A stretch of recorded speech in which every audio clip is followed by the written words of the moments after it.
Yeah, back in the boot. So what we're gonna do is, I've just drilled another hole because sadly that was just annoying in the wrong place. So the new hole, bolt in. I'm gonna get the earths mounted up to it.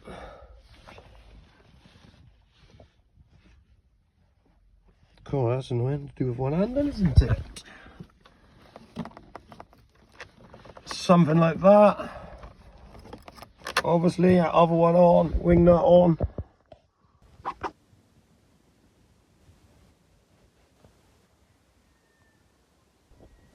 So that's the annoyingly amount too short. I had to move it. But hey ho, nice new earth.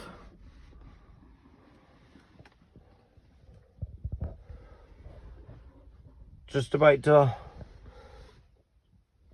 get the RCAs in for the GT. I'm still waiting for the Y splitters to turn up, so I can't get the Vibe running today. But I've had enough. I'm gonna have a go. I'm gonna get this GT running. Sod it. Had a little tidy up. Had a little sweep out. But then I've pulled the carpet out and I don't know if you can hear that.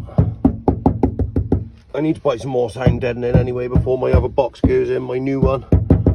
But I've got a little strip of this left.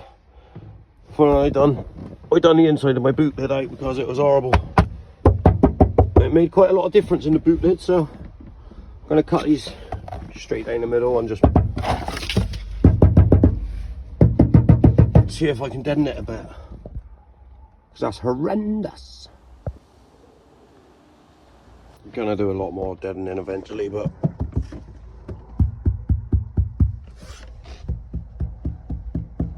hopefully you can hear that it's definitely better anyway. Happy days.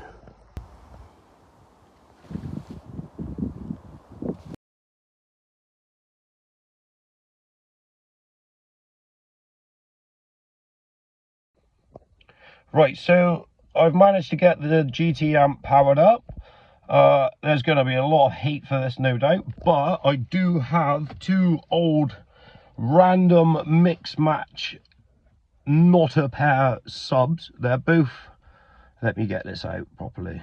They're both 12-inch, about 400 RMS each, and they're single voice coil 4 ohm.